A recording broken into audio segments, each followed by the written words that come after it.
So in this segment, we're going to be discussing Laura Kuenssberg and the really softball interview she did with Nigel Farage on Sunday, and it's not even it's not even journalism at this point. It's just ridiculous. Well, then we sat down with Mr. Farage himself.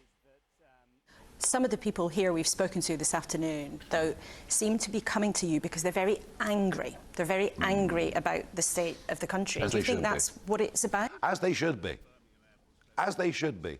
You know, the reopening of the debate around well, they call it the grooming gang scandal, but it's not. It's the mass rape scandal.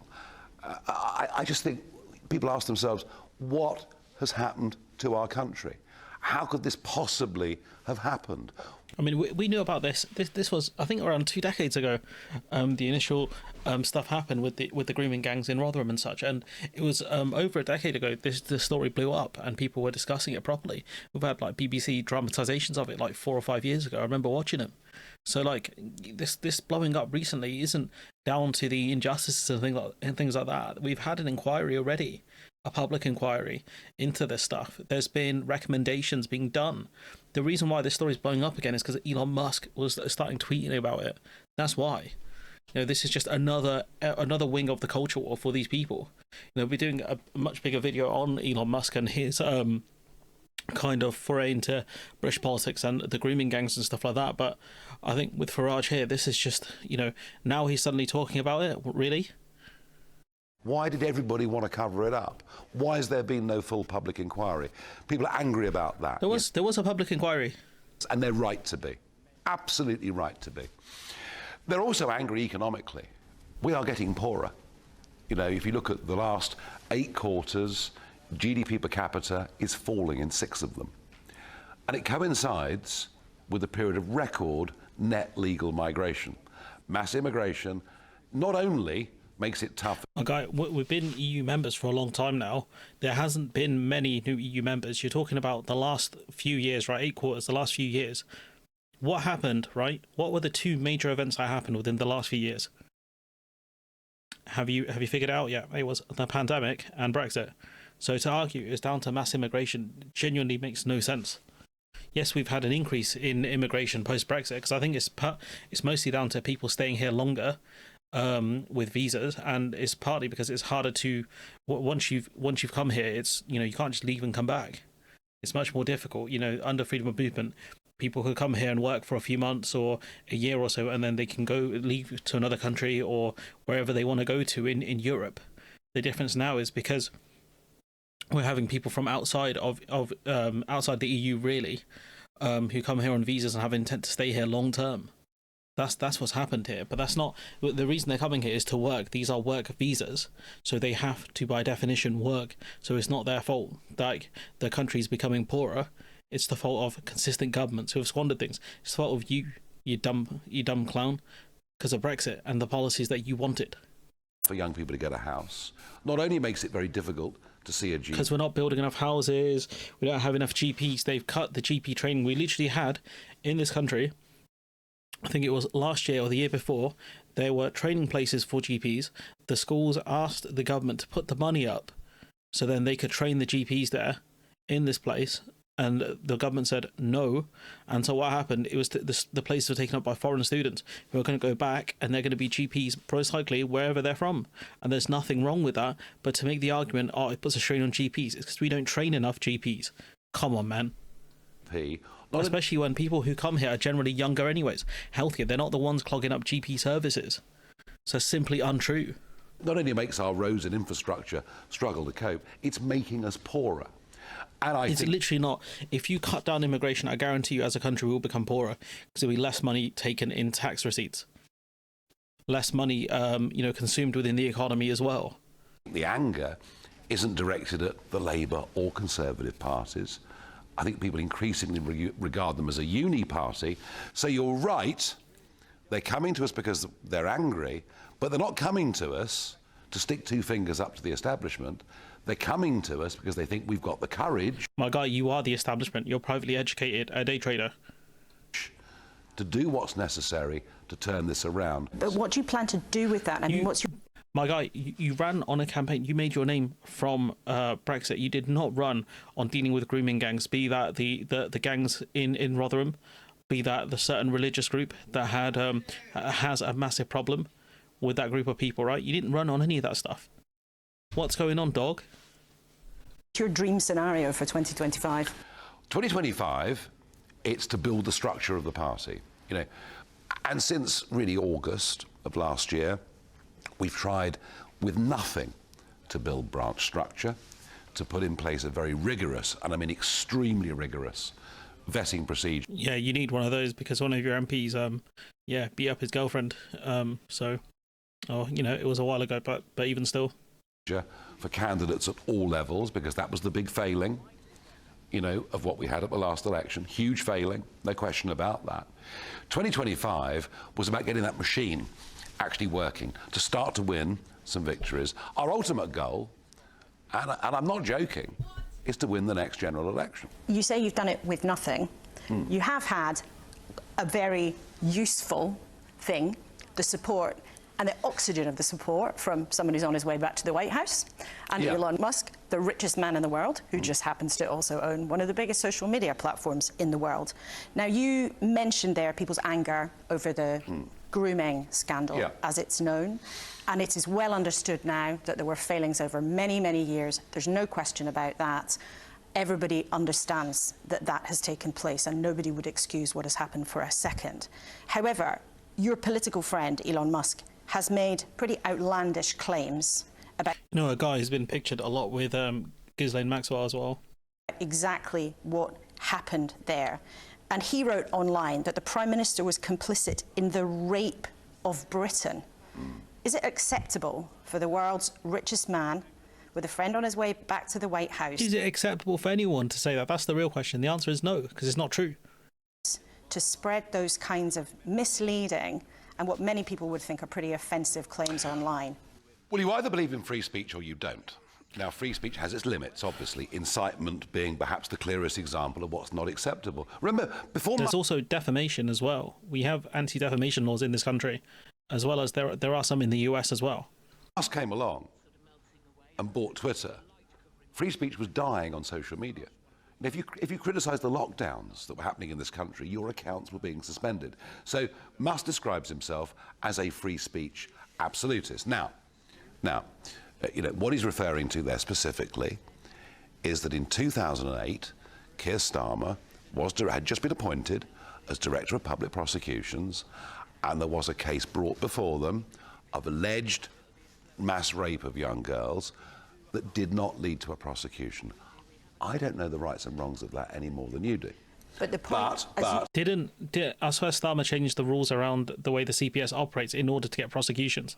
That is what happened. This is what Farage does well. He'll make an inflammatory point. It's like, look, I don't know the specific... I'm literally doing the same hand gesture as he is. You can't see it, obviously. Look, guys, you know, why did this happen? I'm not going to make any more insinuations about that, right? It'd be like if I said, all right, Elon Musk, seen in pictures... with Ghislaine Maxwell, who was obviously was a close friend of Jeffrey Epstein. Now, I'm not going to say anything more than that. Why are you taking pictures there? I don't know. That's what he's doing here. If you believe in free speech, people are allowed to have an opinion. But as you just said, free speech does not have a completely unlimited bind. No. Is it acceptable? So I'll just ask... So why are you not pushing back on his point about the CPS? Come on, man. Ask this again, because Elon Musk seems to be very busy making these kinds of very, very, very provocative claims about British politicians. He said Keir Starmer was complicit in the rape of Britain. He said that Jess Phillips, who's a government minister who's worked her whole career helping victims of abuse, he said that she was a rape genocide apologist. This afternoon he said that she's a wicked witch, that she is pure evil. Is it acceptable for somebody with Elon Musk's platform to say those kinds of things? I tell you what, those on the left have thrown these sort of jibes at the right for many, many decades. Have we? I don't remember doing that. And we'll go on doing so. But I'm asking you about the specific I would say this thing. Is that acceptable? If it turns out, I'm going to caveat this, if it turns out that Keir Starmer, as Director of Public Prosecutions, did, in effect, not prosecute a case for fear of what it would do to community relations, for fear that it would provoke the charge of racism. Again, creating this massive hypothetical here of nonsense. Well, if that's the case, then he is open to be criticised, and we all criticise in our own way. Doesn't mean that I would... And by the way, the fact that Musk supports me and supports reform... I don't think he supports you anymore, dog. He sent for you to go. That's a different video, a longer video we're going to be doing, but it'll probably come up before this one. But he wants you to go, pal. Doesn't mean, as two grown-ups, we have to agree with everything the other says. But the evidence actually from Keir Starmer's time at the Crown Prosecution Service was actually he put in place specialist prosecutors to deal with this kind of problem. He did prosecute many cases like this. About time you push back. As we've discussed, nobody would deny... Look, just make him answer that point then. He's saying, hypothetically, if this was the case, then, you know, Keir Starmer has questions to answer. So you put that point to him and say, well, look, this is what happened. What do you say to that? That many vulnerable girls were appallingly let down by people across the piece. But my question to you again is, I think, as a senior politician, as somebody who wants to get to number 10... I really don't think let down is an acceptable way of putting this. I mean, it's as if, oh, well, it's all a little bit of a pity. No, what happened was absolutely, truly be awful in a way that we ought to be actually ashamed of. Ashamed of, in every way. But the question here that I'm asking you is not about what happened in the grooming scandal. As you rightly say, everybody will agree that it was appalling. The truth about that came out over a period of many years. But is it... Drip feed, drip feed, drip feed. No big, full national public... My man, we did have an inquiry into it. So I don't know how you don't know this. ...inquiry. Jess Phillips has denied that. The Conservative administration before equally denied that. But the question... There was an inquiry under the Tories. They just didn't implement any of their findings. Laura, how do you not know this? And by the way, our American friends, and Musk is one of them, look at what's happened with utter disbelief. But there is a difference, is there not, between expressing a view and circulating claims to millions of people with a megaphone that Musk has that are misleading and offensive, saying that somebody was complicit in the rape of the country. And I don't know the truth of what happened in 2008. Let's find out. So you think it's... So, I mean, I don't know what happened, so let's insinuate about it. That's literally what I did about the riots. Let's insinuate about who could have done this. Acceptable for somebody to say that the British Prime Minister was complicit in the rape of the country? I believe in free speech, even if what people say is offensive. If you find it offensive, if most people find it offensive, would I rather live in a world where we're free to cause offence than a world in which free speech and debate get shut? Look, I guarantee you, right, these guys say their stuff, and if you say something bad about them and it gains traction, you will probably hear from lawyers. Down. I know which of those two I prefer. But would you tell Elon Musk that he is wrong? So I know you've distanced yourself from his comment. Give him the facts. Give Nigel Farage the facts about what actually happened, and then ask him, was it correct to say what you said about, was it right for what Musk said about Starmer, given this is what happened? It's about Tommy Robinson. Do you know what? Real friends, when they meet face to face, have conversations, and they agree to agree, and sometimes they agree to disagree. And that is what open society and free speech is all about. But have you... She might be the worst to ever do it in the history of the game. How she has the BBC's flagship programme is beyond me. I'm halfway to just stopping this right here. You or anyone in your team said to Elon Musk that his calls for Tommy Robinson to be released from prison, a convicted offender, somebody on the far right who you yourself worked very hard to distance yourself from. Have you told him that he's wrong about that? I think you're missing the point. The point is, the fact that he supports me politically and supports reform doesn't mean I have to agree with every single statement he makes on X. And I think you're getting bogged down in this. You know, I will, at the inauguration, have a conversation with him on a variety of things. This will no doubt be one of them. But I think the media are getting too hung up on this. You know, frankly, what he says about other people, what his views on electric vehicles are, or whatever it may be, isn't relevant. But I suppose what I'm asking you about is whether you, and I know you're somebody who cares about politicians' safety, for example, you and I have discussed that before. Yeah, you know, this is the guy saying you can't do face-to-face meetings with constituents because he's scared he'll get stabbed, even though there was no warnings or no evidence like that. It's not actually going to happen. You've been the target of abuse yourself on many occasions. It's a straightforward question. Do you think it's acceptable for a government minister to be accused of being a rape genocide supporter, being called pure evil, and by the elected Prime Minister of this country to be accused of being complicit in rape? These are very, very tough terms. You know, if you believe they're insightful, if you do believe they're insightful, then they go beyond the line. But do you think they've gone beyond the line? You know, in public life, tough things get said. They get said by both sides of the debate. You're right, this man has... Look, Farage, I don't think anyone's... You know, people probably accuse you of being unpatriotic, you know, damaging this country, things like that. And you can actually make the argument for that. I would probably make the argument for that, right? You cannot call people rape apologists and just think that's okay. Like, that's factually not true in the case of Jess Phillips.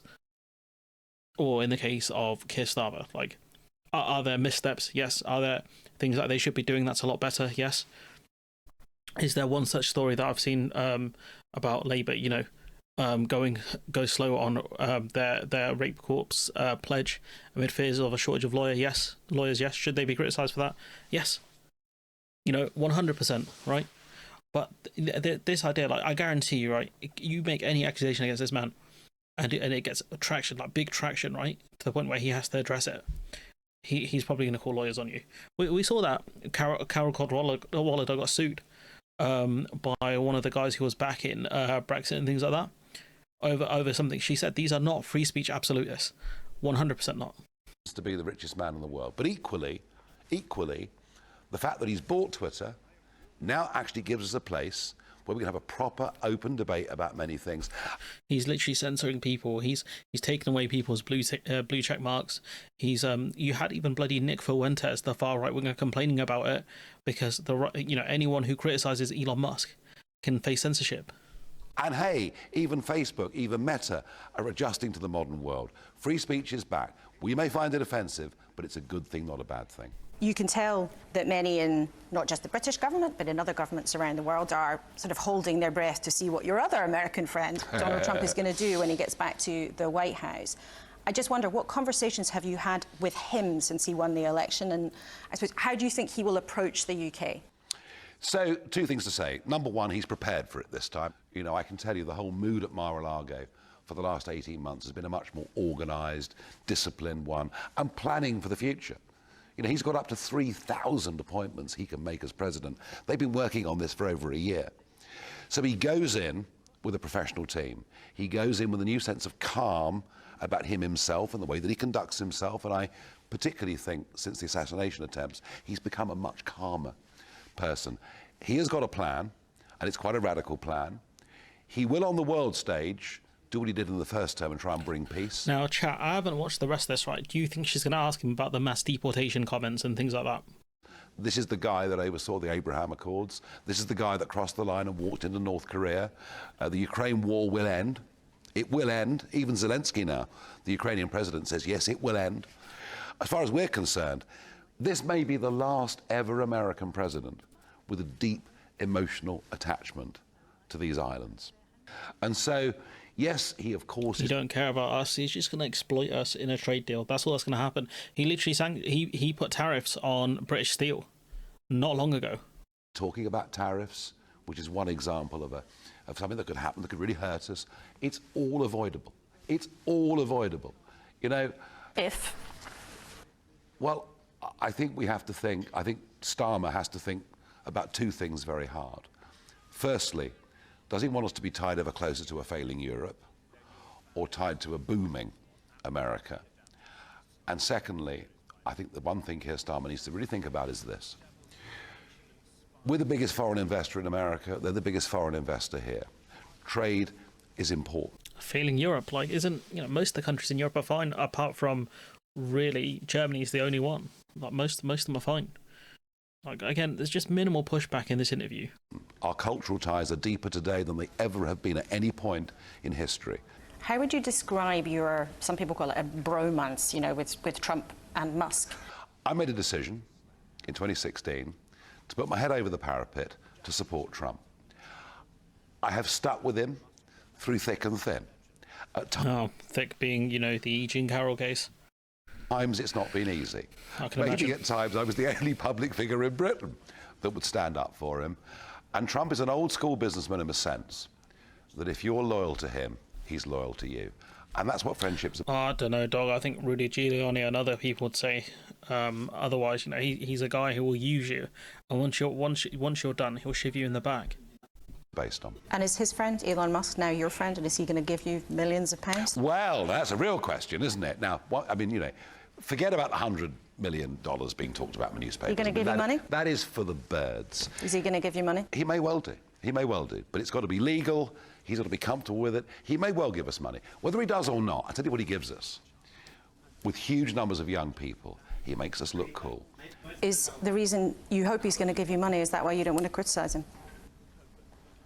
I think I've made it perfectly clear that I don't agree with everything he stands for, but I do believe in free speech. I think he's a hero, and I said that well before any potential money was offered. Nigel Farage, thank you very much indeed for speaking to us. Thank you. That is the most pathetic interview I've ever seen in my life. There's minimal pushback whatsoever. She basically teed him up for these questions. I mean, oh, look at all the anger. Is that why people are turning to you? Minimal pushback. Nothing about the public inquiry we've already had. Nothing about this dude barely talking about this stuff for the last decade or more. You know, he's been more focused on Brexit, then he disappeared for a while. Now he's back. He's found his new thing. This is pathetic. Absolutely pathetic. And the BBC should be ashamed of employing Laura Kuenssberg for this long. Victoria Derbyshire should have got this slot, because she is infinitely a much better interviewer who actually does research rather than this absolute joke. I get so frustrated watching this kind of stuff, because I'm just like, how are you this bad at your job? Do you do no prep? Have you got no team? Like, what is your setup? That's what I want to know. Crazy business. Anyways, I'm gonna leave it there. Let me know what you think in the comments below. Like, comment, share, subscribe, support the channel on Patreon if you can, and hopefully I'll see you in the next one.